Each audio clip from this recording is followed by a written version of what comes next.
Good afternoon student. आज हम वापस हिंदी सब्जेक्ट का हाफ हिंदी खोया हुआ आदमी ये लेसन यहाँ पे लर्न करेंगे।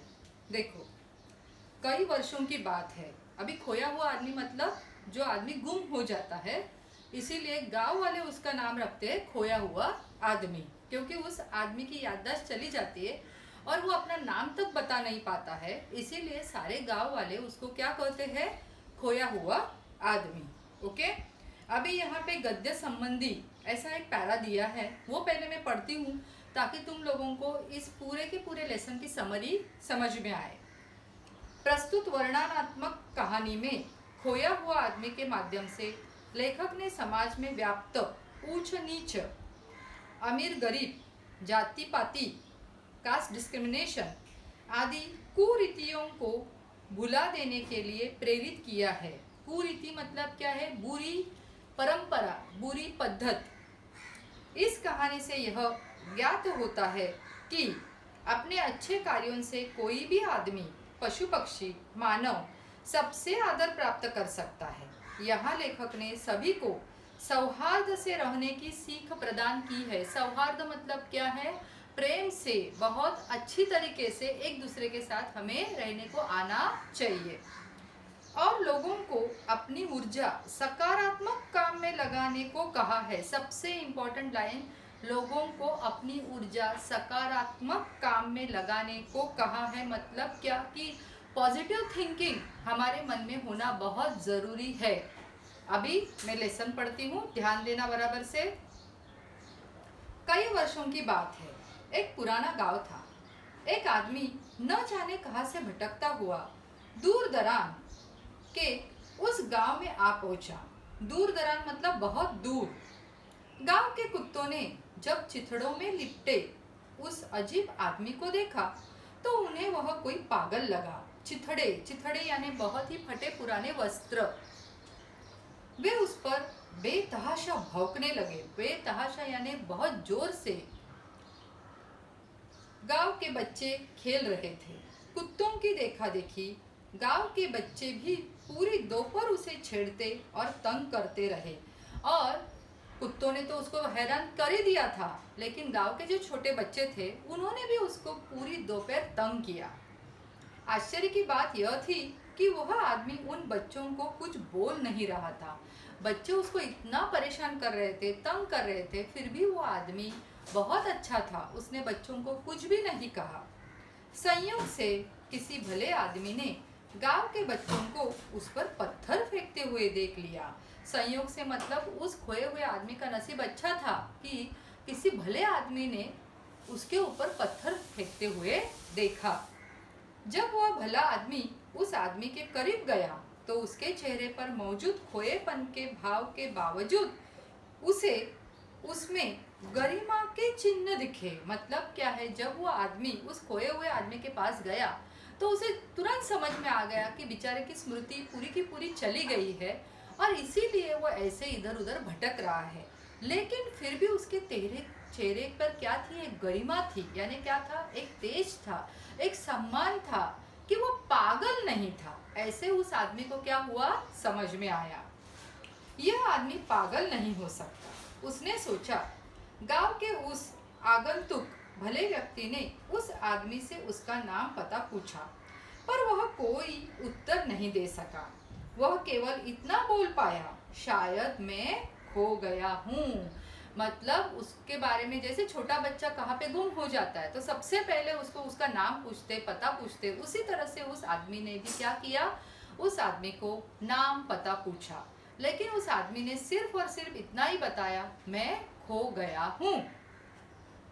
यह सुनते ही गांव के उस भले व्यक्ति ने निश्चय किया कि वे सब उसे खोया हुआ आदमी कहकर बुलाएंगे वर्ड बराबर से देखना, एक के ऊपर क्या है? अर्धचंद्र बिंदु है। अभी फर्स्ट पैराग्राफ में बहुत सारे वर्ड्स जो है वो हम लोगों ने पहले लिखे हैं, लेकिन आगंतुक यानी लिखकर रखना, बिन बुलाया मेहमान। आगंतुक यानी बिन बुलाया मेहमान। यहाँ तक सबको समझ में आया? वो आदमी खो गया था, गांव में आया था, बच्चों ने उसे छेड़ा, एक भले व्यक्ति ने उसकी सहायता की और उसे गांव में लेकर आया और सबने मिलकर उसका नाम क्या रखा? खोया हुआ आदमी। अभी सेकंड पैरा। खोया हुआ आदमी इतना खोया था कि उसकी पूरी स्मृति का लोप हो चुका था। स्मृति यानी पूरी याददाश्त उसकी चली गई थी। स्मृति यानी याद। उसके जहन से उसका नाम और पता पूरी तरह खो चुके थे। जहन यानी दिमाग, जहन यानी दिमाग।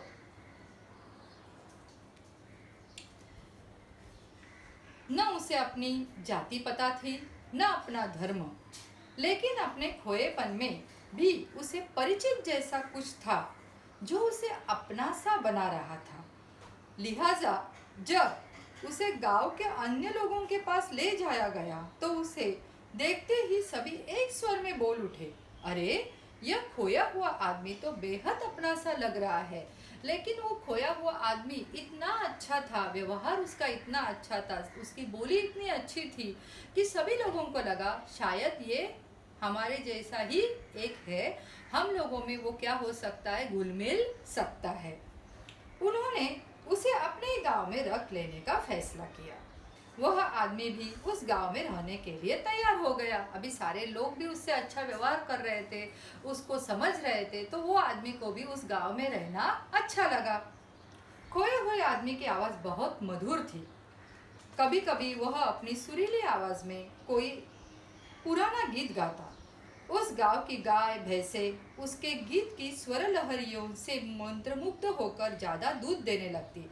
मतलब क्या है, गाय और भैंस को उसके गीत इतने अच्छे लगते कि वो भी क्या करती थी, ज़्यादा दूध देना पसंद करती थी। गांव के बच्चे उसका गीत सुनकर उसकी ओर खींचे चले आते। गांव के बड़े बुजुर्गों को भी उसके गीत उनकी युवा अवस्था के सुंदर अतीत की याद दिलाते। मतलब क्या कि जब वो लोग जवान थे तब युवा अवस्था मतलब उनके जवानी के गीत, बराबर, तो उनको उसकी भी क्या करते थे, याद आती थी। गांव के लोगों ने पाया कि जब से वह खोया हुआ आदमी वहां आया था, गांव के फूल और सुंदर लगने लगे थे। गांव की तितलियां ज्यादा मोहक लगने लगी थी। गांव के जुगनू ज्यादा रोशन लगने लगे थे।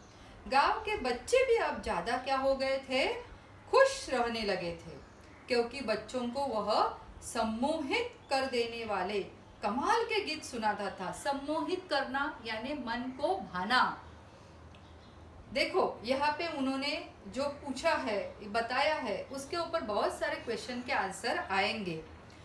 कैसे कैसे आएंगे वो हम लोग बाद में वर्कशीट में देख लेंगे।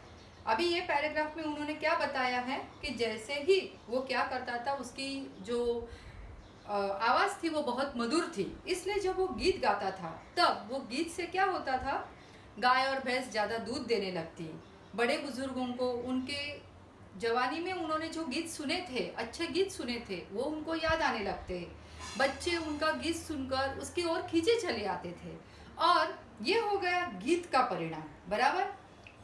गांव के लोगों ने पाया कि जब से वह खोया हुआ आदमी वहां आया था तब गांव में कौन सा परिवर्तन हुआ। तो गांव में आने वाला परिवर्तन क्या आएगा, तो फूल सुंदर लगने लगे, तितलियां ज्यादा मोहक लगने लगी, जुगनू ज्यादा रोशन लगने लगे, गांव के बच्चे ज्यादा खुश रहने लगे। इस तरह से वो आंसर्स आएंगे।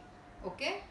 गांव के कुत्ते अब उसके सगे हो गए थे। मतलब जो कुत्ते पहले उसके ऊपर बहुत ज्यादा भौंकते थे वो अभी उसके क्या हो गए थे, मित्र हो गए थे। वे उसके आसपास ऐसे चलते जैसे उसे गार्ड ऑफ ऑनर दे रहे हैं हो। गार्ड ऑफ ऑनर मतलब क्या, बहुत ज्यादा सम्मान दे रहे हो। उन्हीं दिनों गांव की एक वृद्धा को सपना आया कि वह खोया हुआ आदमी दरअसल उसका ही बेटा था जो बचपन में कहीं खो गया था। वह एक गरीब स्त्री थी जो घास काटकर उपले थापकर यानी काऊ डंग के जो केक होते हैं उसको बोलते हैं उपले, और पेड़ पौधों की लकड़ियां इकट्ठा कर अपना जीवन चलाती थी। उसने खोए हुए आदमी को अपने सपने के बारे में बताया। खोए हुए आदमी ने खुशी खुशी उस वृद्धा को अपनी माँ मान लिया और उसके साथ रहने लगा, क्योंकि उस बेचारे का भी कोई नहीं था और उस वृद्धा का भी कोई नहीं था, इसीलिए दोनों को क्या हो गया, एक दूसरे का सहारा हो गया। खोए हुए आदमी ने अपनी माँ की इतनी सेवा की कि वृद्धा को लगा कि उसका जीवन धन्य हो गया और वो खोया हुआ आदमी भी कैसे एक माँ की तरह उसकी सेवा करने लगा और उस वृद्धा को भी बहुत अच्छा लगने लगा। धीरे धीरे गांव वालों को खोए हुए आदमी के लिए के कई गुणों के बारे में पता चलने लगा। वह पशु पक्षियों से बातें करता प्रतीत होता यानी दिखाई देता। प्रतीत होना यानी क्या, प्रतीत होना यानी दिखाई देना।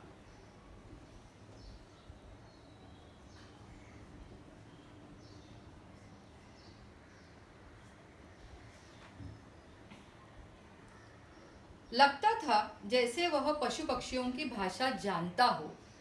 वह आंधी, तूफान, चक्रवात आने, ओले पड़ने या टिड्डियों के हमले के बारे में गांव वालों को पहले ही आगाह कर देता। अभी यहाँ पे जितने भी वर्ड्स है उसके अर्थ किधर भी नहीं है, मैं जो बोलती हूँ वो आप लोग लिखो। आंधी, तूफान, चक्रवात यानी उसका एक ही मतलब आता है बवंडर। क्या आएगा, बवंडर, बवंडर। उसके बाद ओले पड़ने यानी बर्फ पड़ना। टिड्डियों के हमले यानी क्या, एक पूरा का पूरा जो कीटाणु होता है वो एक साथ क्या करता है, खेतों के ऊपर हमला बोल देता है और 10 या 15 मिनट में सारा खेत वो खा डालता है, उसे बोलते हैं टिड्डियों के हमले। टिड्डियों का हमला मतलब लिख कर रखना, एक बार में पूरा खेत खाने वाले कीटाणु। क्या लिखोगे, एक बार में पूरा खेत खाने वाले कीटाणु। वापस एक बार रिपीट करती हूँ, एक बार में खाने वाले, एक बार में पूरा खेत खाने वाले कीटाणु। समझ में आया? अभी आगे, आगाह करना यानी जागरूक करना, सचेत करना।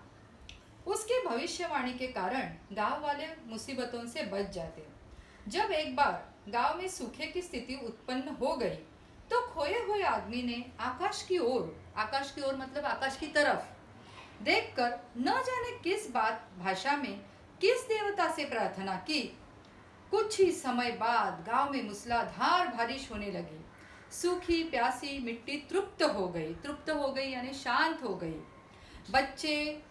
बच्चे बड़े सभी इस झमाझम बारिश में भीगने का भरपूर आनंद लेने लगे। उस दिन से खोया हुआ आदमी गांव में सबका चहेता हो गया। देखो, उन्होंने ये पैराग्राफ में क्या बताया है कि उसे खोया हुआ आदमी क्या करता था, ऐसे लगता था गांव वालों को कि पशु पक्षियों से बातें करता है और उसे आने वाली सारी जितनी भी मुश्किलें होती है वो पहले से ही पता हो जाती है, ऐसा गांव वालों को लगने लगा। जैसे कि चक्रवात, तूफान, आंधी आना, ओले पड़ना, टिड्डियों का हमला, सब कुछ। और एक बार तो गांव में क्या पड़ गया था, सूखा पड़ गया था, मतलब किधर भी अनाज का दाना नहीं उग रहा था और वर्षा भी नहीं हो रही थी। तब उस खोए हुए आदमी ने आकाश की ओर देखा, आसमान की तरफ देखा और ना जाने किस देवता को क्या की, प्रार्थना की। तुरंत मूसलाधार बारिश होने लगी। बराबर। गांव के किनारे कुछ घर दलितों के थे और कुछ मुसलमानों के। दलित यानी कौन से लोग, जो हम लोग बोलते हैं ना लोअर कास्ट के, उनको। गांव के कुछ जाति के लोग उनसे अलग रहते थे। खोए हुए आदमी ने दलितों और मुसलमानों से भी मित्रता कर ली। अभी उसके लिए तो सारे लोग एक जैसे थे, उसके लिए कोई ऊंच नहीं था, नीच नहीं था, उसको जाति पाति मालूम नहीं थी, जो हमने पहले ही मैंने तुमको पूरे लेसन की जो छोटी सी समरी थी उसमें बताया। वह दैनिक कामों में उनकी मदद करता। मदद नहीं, मदद करता। दैनिक यानी क्या, डेली वर्क, रोज के काम। उनके कर्तव्य समझाता, उन्हें उनके अधिकार के बारे में बताता। देखते ही देखते गांव के दलित अपने हक की मांग करने लगे। मतलब क्या है, दलित लोगों को ये जो बड़े बड़े साहूकार थे वो ठग लेते थे।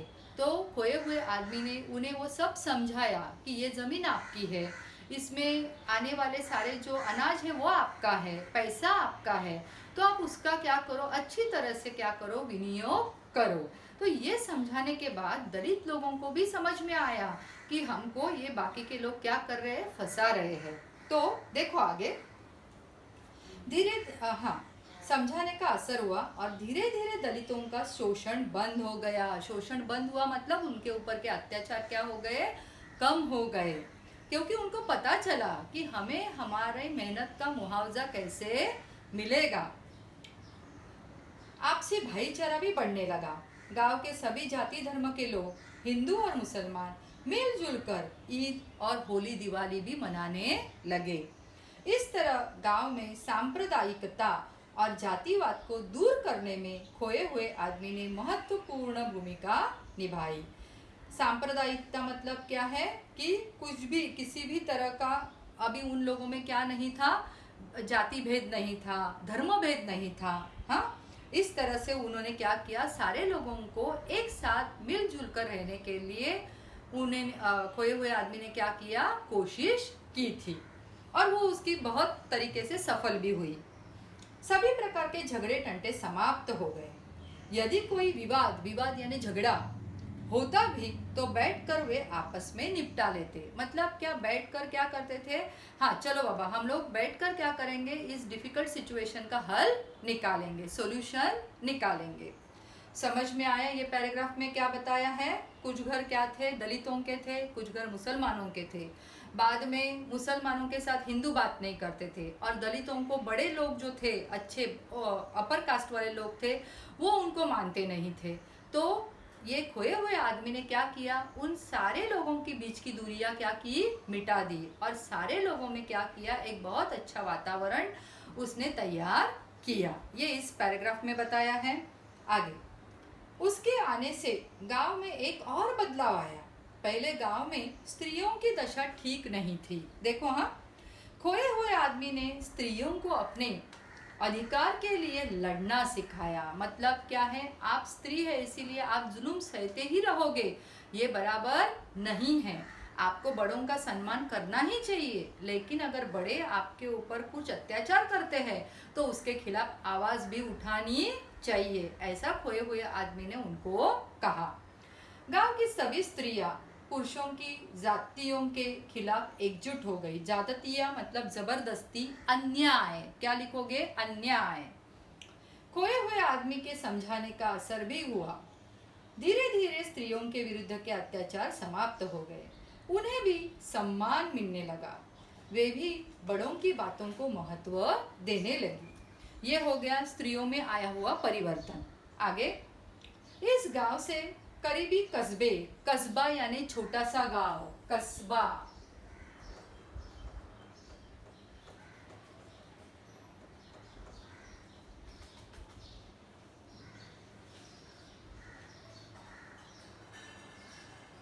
करीबी कस्बे की दूरी 3 दिन की थी। गांव में खेती की जमीन तो थी, पर कभी अच्छा बीज नहीं मिलता तो कभी खाद नहीं मिलती। खोए हुए आदमी ने गांव वालों को प्रेरित किया मतलब उनमें उत्साह बनाया कि वे गांव में ही अच्छे बीज और जैविक खाद की दुकान खोले। जैविक खाद मतलब क्या, ऑर्गेनिक, जो हम लोग बोलते हैं आजकल, मतलब कि घर में ही वेजिटेबल्स होते हैं, घर में ही कुछ कचरा होता है, उससे हम लोग क्या बना सकते हैं, फर्टिलाइजर बना सकते हैं। वह खुद लोगों के खेत में मेहनत करता, खेती बाड़ी में उनकी मदद करता। गांव वाले भी खूब परिश्रम करने लगे। उसकी मदद गांव वालों के लिए खुशहाली ले आई। गांव का तालाब मछलियों से भर गया, गांव के पेड़ फलों से लद गए, खेतों में फसलें लहलहाने लगी, मौसम अच्छा बन गया। गांव वालों ने इस सबका श्रेय, मतलब क्या, सबका क्रेडिट, श्रेय खोए हुए आदमी को दिया। उन्हें लगा जैसे उनकी परिस्थिति में बरकत थी, जैसे उनकी परिस्थिति में क्या, उपस्थिति में, सॉरी, उन्हें लगा जैसे उसकी उपस्थिति में बरकत थी। मतलब जैसे ही खोया हुआ आदमी गांव में आया, उनके गांव की क्या होने लगी, प्रोग्रेस होने लगी, प्रगति होने लगी। धीरे धीरे पूरे इलाके में लोकप्रिय हो गया। पड़ोस के अन्य गांवों के लोग भी उसके प्रशंसक बन गए। प्रशंसक मतलब क्या? तारीफ करने वाले। अभी यहाँ तक समझ में आया सबको? स्त्रियों को भी उसने बताया कि हर बार अत्याचार सहन करना अच्छी बात नहीं होती है। फिर उन्होंने क्या किया? गांव वालों को क्या किया? अपने ही गांव में आप क्या करो तो जैविक खाद, अच्छे बीज तैयार करने की कोशिश करो ताकि आपको दूर दूर गांव में जाना ना पड़े। और वो आने की वजह से क्या हो गया? गांव का माहौल जैसे पहले बदला था। मतलब क्या? फूल ज़्यादा सुंदर लगने लगे थे। वो हमने पैराग्राफ में पढ़ा ना, वैसे ही यहाँ पे क्या हो गया? तो गांव का तालाब मछलियों से भर गया। गांव के पेड़ क्या हो गए? फलों से लद गए।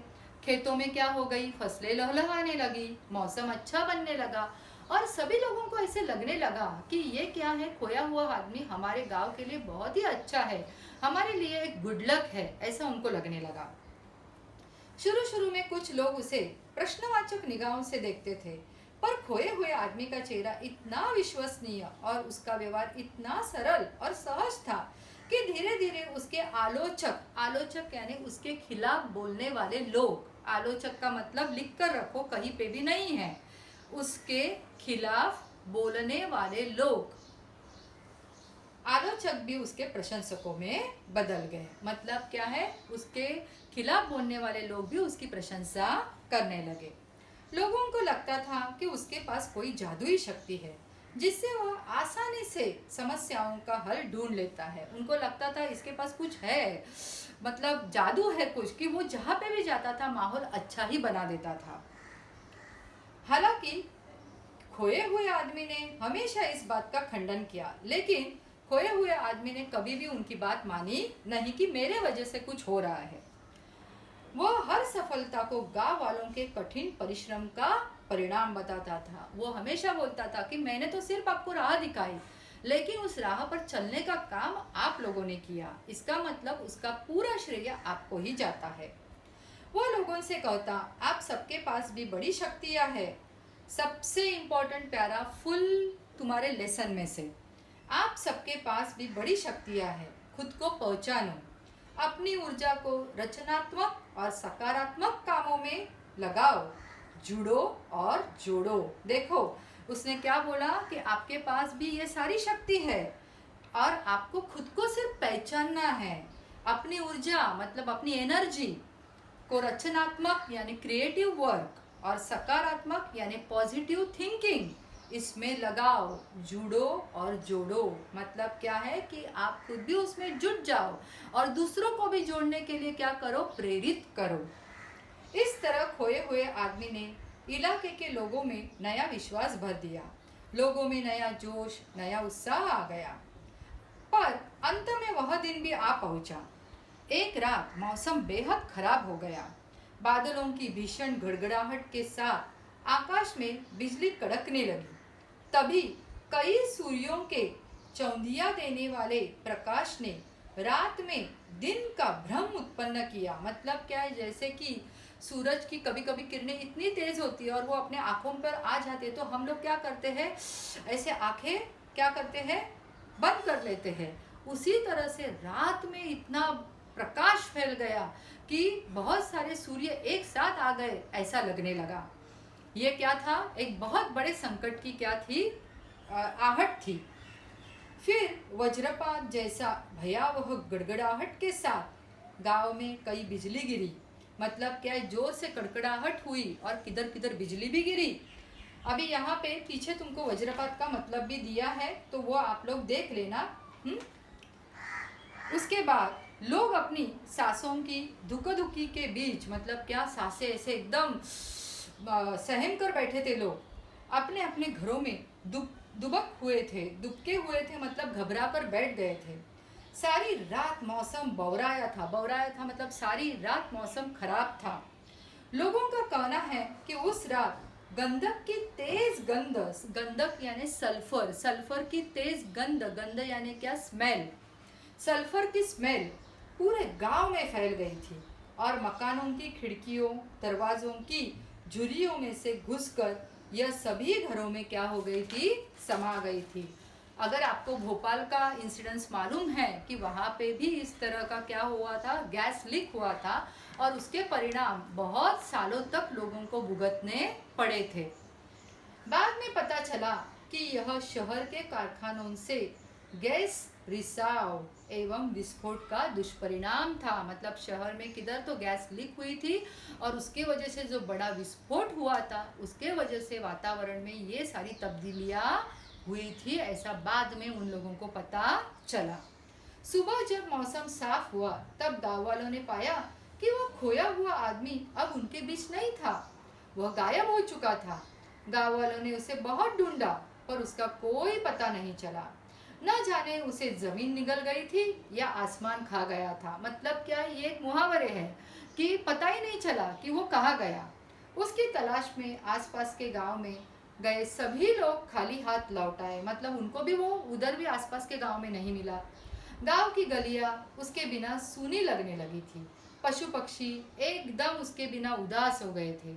गांव के बच्चे उसके बिना बेचैन लगे। गांव के कुत्तों की आंखों में भी आंसू थे। देखो, वो जाने के बाद लोगों में कितने परिवर्तन आए।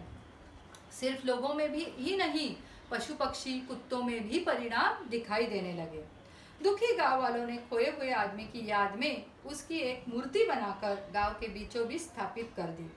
पंचायत की सभी बैठकें अब उसी मूर्ति के पास हुआ करती। गांव वालों ने प्रण लिया यानी शपथ ली, ओथ, कि वे उस खोए हुए आदमी के दिखाए हुए मार्ग पर चलेंगे। मतलब क्या, जो उसने मार्ग बताया था उन्हें कि एकजुट से रहना है, भाईचारे से रहना है, आपसी वाद विवाद जो भी है बैठकर सुलझाना है, ऐसा सब उसने जो उनको सिखाया था वो अभी वो लोग करने की कोशिश कर रहे थे। आज भी यदि आप उस गांव में जाएंगे तो आपको उस खोए हुए आदमी की वहाँ स्थापित मूर्ति दिख जाएगी। लेकिन आपको असली बात तो मैं बताना भूल ही गया।